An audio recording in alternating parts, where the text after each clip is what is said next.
اس معاملے کی آزادانہ، ماہرانہ اور پاکستان کے سینئر ترین قانون دانوں کی نگاہ میں اس کی کیا اہمیت ہے، اس کے کیا جزیات ہیں، یہ سب کچھ جانیں گے۔ اور اس کے لیے ہمیں جوائن کر رہے ہیں پاکستان کے بہت ہی قابل احترام سینئر قانون دان، اس سے پہلے وکلا تحریک، عدلیہ آزادی تحریک کے روح رواں رہے ہیں، محترم بیرسٹر اعتزاز احسن ہمیں جوائن کر رہے ہیں۔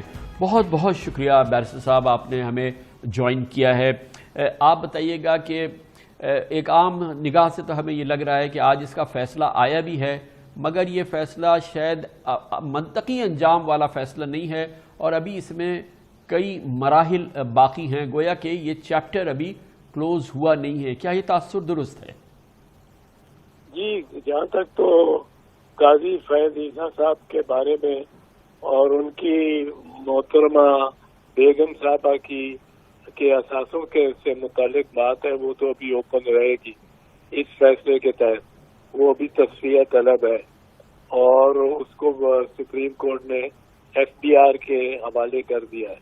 وہ کس نسبت سے کیا ہے، کس اختیار کے تحت کیا ہے، یہ میں اس کے بارے میں کچھ کہہ نہیں سکتا ہوں۔ مجھے نہیں سمجھ آئی کہ وہ کون سا اختیار ہے عدالت کو، کیونکہ یہ تو کام ایف بی آر کا ویسے خود ہی ہے، پر ایف بی آر پہ 60 دن کی قدغن لگانا، پھر کوئی 15 دن کی قدغن لگانا، پھر کئی 7 دن کی قدغن لگانا، یہ تو کسی قانون سے ڈرائیو نہیں ہوتی، کہیں سے اخذ نہیں کی جا سکتی۔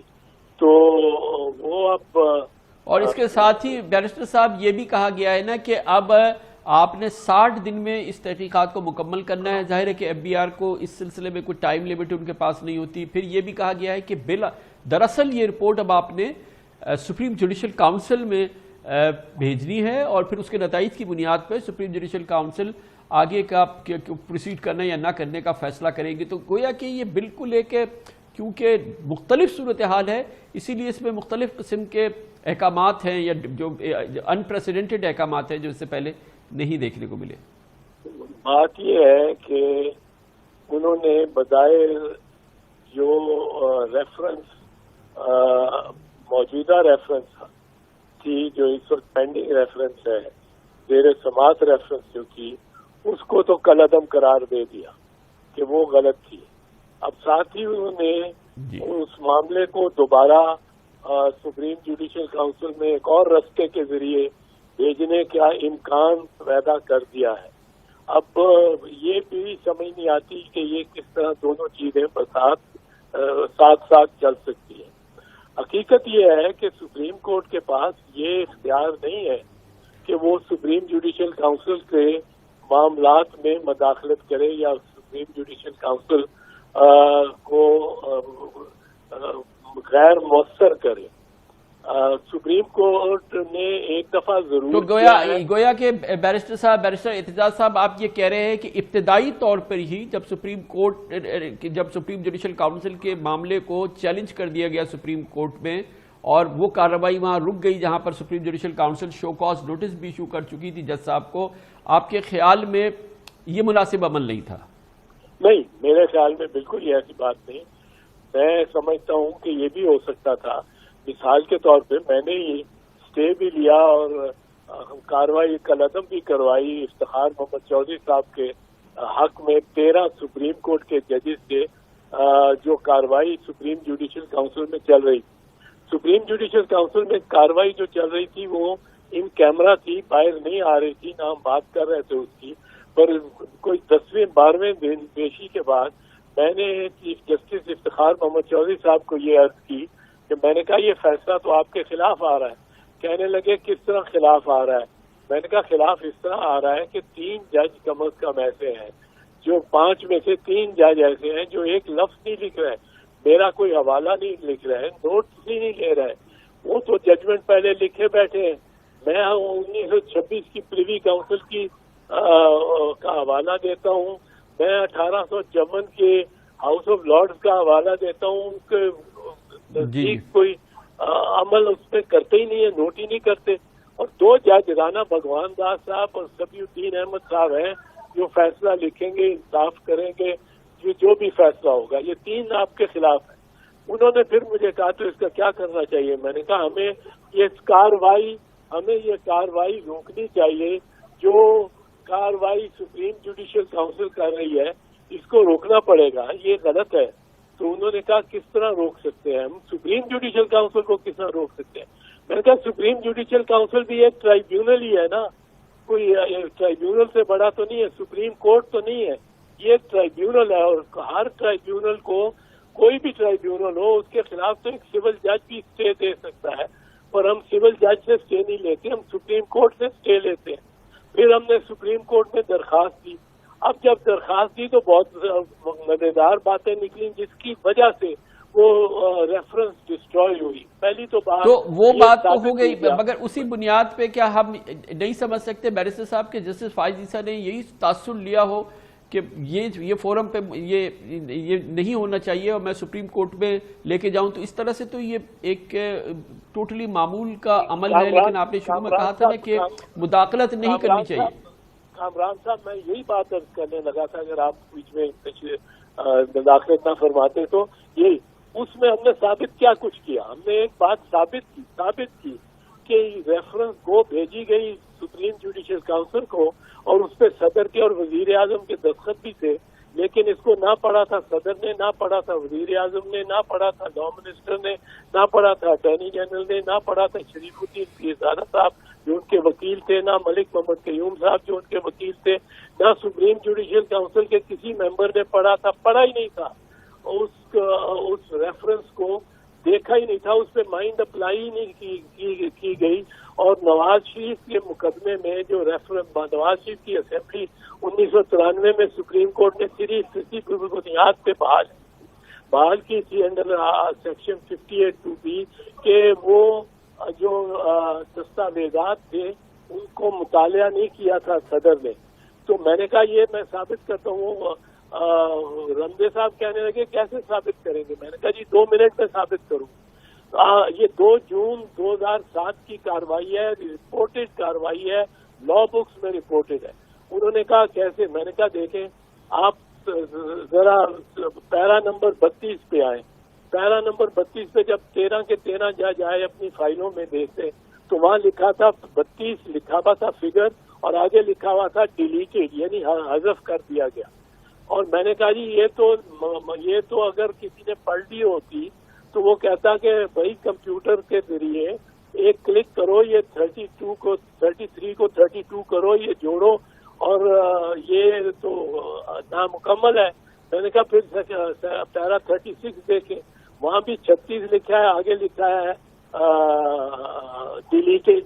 تو یہ تو پڑھا ہی کسی نے نہیں، آج تک کسی نے میرے علاوہ کسی نے پڑھا ہی نہیں، تو یہ تو ریفرنس ہو ہی نہیں سکتا۔ دوسری بات میں نے کہا جو اس کے ساتھ سارے دستاویزات ہیں، 400 دستاویزات لگائی ہیں، وہ ساری کسی متعلقہ ہی نہیں ہے۔ کہنے لگے کیسے؟ میں نے کہا مثال کے طور پہ صفحہ 64 پہ جو دستاویز ہے وہ دیکھیں، وہ ایک پیمفلٹ تھی جو پیمفلٹ جس کا پہلا جملہ تھا کہ صرف چیف جسٹس بلوچستان، جن کا نام لیا گیا تھا، میں نام نہیں لیتا ہوں، صرف چیف جسٹس بلوچستان ہی فلاں فلاں فلاں نہیں ہے، بلکہ ہائی کورٹ کے اور سپریم کورٹ کے تمام جج فلاں فلاں فلاں فلاں ہیں، اور گالیاں دی ہوئی تھی۔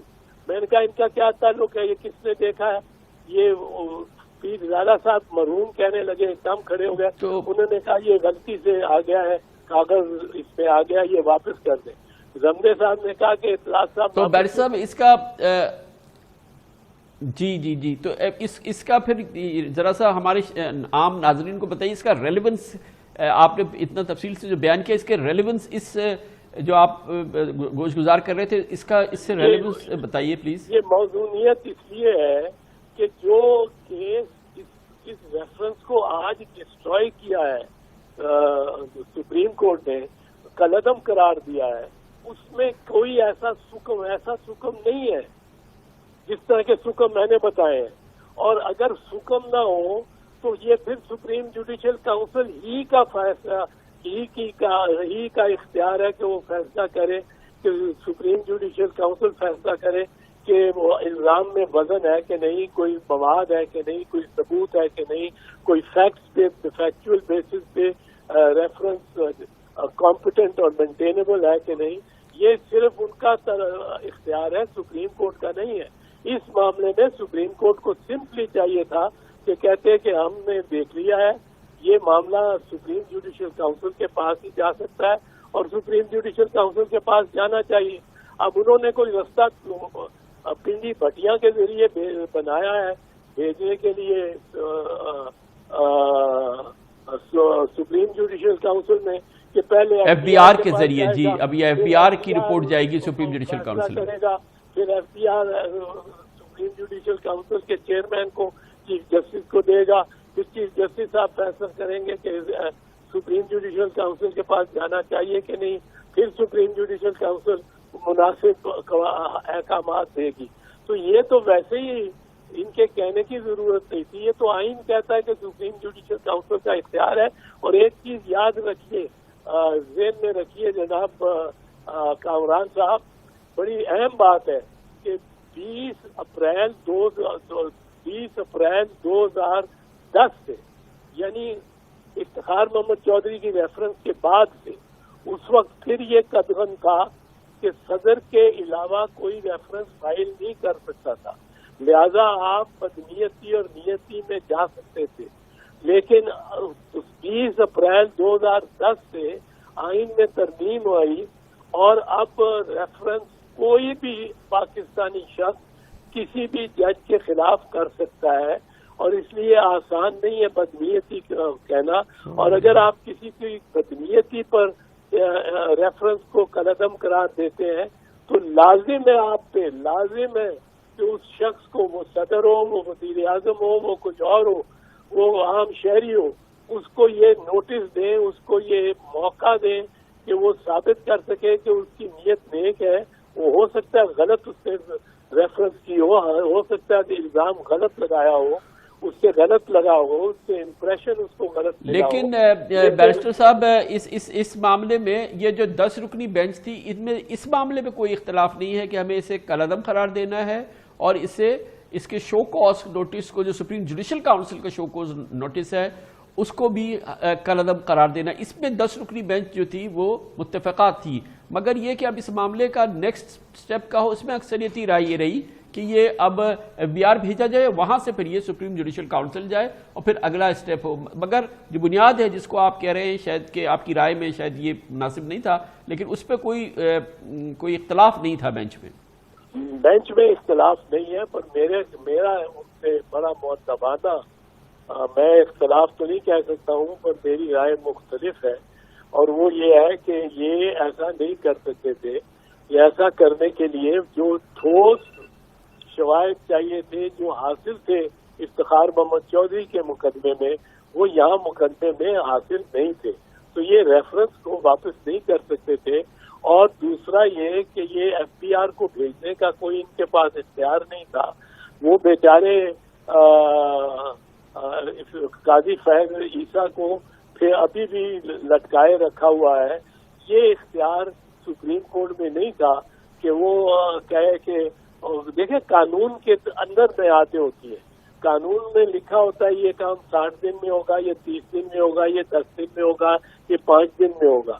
یہ عدالتیں فیصلہ نہیں کر سکتی کہ یہ 7 دن میں ہوگا, یہ 10 دن میں ہوگا. یہ قانون میں تو لکھا ہوا نہیں ہے, یہ عدالت نے امپرووائز کیا ہے. بیرسٹر صاحب ایک اور چیز اگر آپ پلیز کلیئر کر دیں اس پورے معاملے کے اندر کہ اب یہ فیصلہ بھی ہو گیا. یہ اس دوران ایک بہت ہی غیر معمولی عدلیہ کی تاریخ کا واقعہ ہوا تھا جب جسٹس قاضی فائز عیسیٰ کمرہ عدالت میں داخل ہوئے, جو کہ پیٹیشنر ہیں, اور پھر وہ ایک بہت ہی غیر معمولی بات تھا, وہ اپنی بردر ججز کے سامنے گئے, انہوں نے ابتدا کی, اپنا ماسک اتارا, انہوں نے کہا کہ یہ آپ کا بھی کیس ہے, اور پھر اس وقت دلائل جاری تھے حکومتی وکیل کے, پھر ان کو روکا گیا, پھر ان کو سنا گیا, پھر اس کے بعد پھر اہلیہ کا بیان ہوا. یہ جو اٹ سیلف واقعہ ہے, جو کہ ہر لحاظ سے ہماری عدلیہ کی تاریخ کا غیر معمولی واقعہ ہے, آپ نے اس کو کیسے آبزرو کیا؟ میرے خیال میں اس بارے میں سپریم کورٹ کو اپنے تفصیلی فیصلے میں لکھنا ہوگا, کیونکہ میرے تو رائے میں جج صاحب کو اپنے خود اپنے لیے پیش ہونا ہی نہیں چاہیے تھا. جس طرح کوئی سرجن اپنے بچے پہ آپریشن نہیں کرتا، اس طرح کوئی جج اپنے کیس کو لڑنا اس کو نہیں چاہیے. اور افتخار محمد چودھری صاحب نے جس دن مجھے وکیل کیا تھا 13 مارچ 2007 کو، میں نے ان سے ایک پہلی شرط لگائی تھی کہ آپ کوئی اپنے بارے میں بیان نہیں دیں گے، کوئی پریس ریلیز نہیں دیں گے. انہوں نے کہا میں تو 2 چینلز کو ٹائم دے کے آیا ہوں، باہر سپریم کورٹ میں ہم اندر تھے. میں نے کہا آپ ان دونوں کو انکار کر دیں، آج کے بعد آپ چیف جسٹس آف پاکستان ہیں ابھی بھی. You are the Chief Justice of Pakistan, I can't make you controversial. اگر آپ بیانات دینا شروع ہو گئے اور آپ کی پریس ریلیزز آنی شروع ہو گئیں اور آپ کے ٹاک شوز میں آپ نے جانا شروع کر دیا تو معاملہ کہیں کا کہیں چلا جائے گا. ججز آپ کو جج مانیں گے ہی نہیں. وہ جنہوں نے آپ کو اپنی فولڈ میں واپس لینا ہے وہ کہیں گے یہ تو کوئی اور ہی مخلوق ہے، یہ تو کنٹروورشل آدمی ہے. پھر وہ میری بات مانی اور آپ نے دیکھا کہ 2 سال وہ موومنٹ چلتی رہی. مارچ 2007 سے مارچ 2009 تک ایک بیان افتخار محمد چودھری نے نہیں دیا، ایک سیاسی بیان. ہاں وہ تقریر کرتے گویا کہ آپ کہہ رہے ہیں کہ جسٹس فائز عیسیٰ کو بھی وہی انداز اپنانا چاہیے تھا، اسی طریقے پہ عمل کرنا چاہیے تھا. اسی طریقے پر جج لائک دیکھیں جج ہوتا ہے. قاضی فیض عیسیٰ بہت مطلب ہے اس میں بہت اچھی کوالٹیز ہیں، بہت بہتر آدمی ہے، انسان ہے، جج ہے.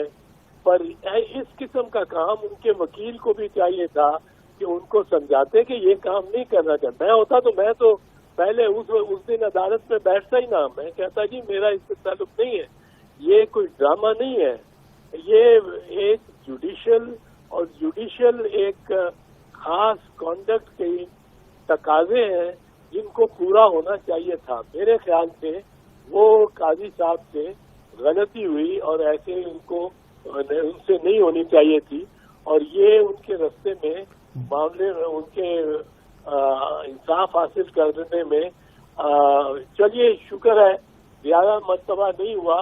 اگر یہ 4 5 6 مرتبہ ہو جاتا تو ججز نے خود ہی کہہ دینا تھا کہ آپ پھر اب نیچے ہی بیٹھے، باہر سے ہی ہمیں مخاطب ہوا کرے. ہمارا آپ کا کیا تعلق ہے، آپ تو ادھر کے ہی ہو گئے ہیں. بڑی نوازش. بہت بہت شکریہ. بیرسٹر اعتزاز احسن ہمارے ساتھ موجود تھے. بیرسٹر اعتزاز احسن کہتے ہیں کہ the first place supreme court of Pakistan کو اس سپریم جوڈیشل کاؤنسل کی کارروائی میں انٹروین نہیں کرنا چاہیے تھا، اس کارروائی کو روکنا نہیں چاہیے تھا. بیرسٹر اعتزاز احسن یہ بھی سمجھتے ہیں کہ وہ اس فیصلے سے متفق نہیں ہیں، گو کہ یہ 10 رکنی بینچ کا متفقہ فیصلہ ہے جس نے کہ اس صدارتی ریفرنس کو کالعدم قرار دیا ہے، سپریم جوڈیشل کاؤنسل کے شو کاز نوٹس کو کالعدم قرار دیا ہے. مگر بیرسٹر اعتزاز احسن کہتے ہیں کہ یہ بھی ان کے خیال میں درست فیصلہ نہیں ہے. اس کے علاوہ بیرسٹر اعتزاز احسن کہتے ہیں کہ جسٹس قاضی فائز عیسیٰ جب کمرہ عدالت میں داخل ہوئے تھے یقیناً یہ ایک انتہائی غیر معمولی واقعہ ہے، اور بقول ان کے کہ یہ بالکل درست عمل نہیں تھا، اور اگر وہ جسٹس قاضی فائز عیسیٰ کے وکیل ہوتے تو وہ اس کیس سے دستبرداری اختیار کر لیتے.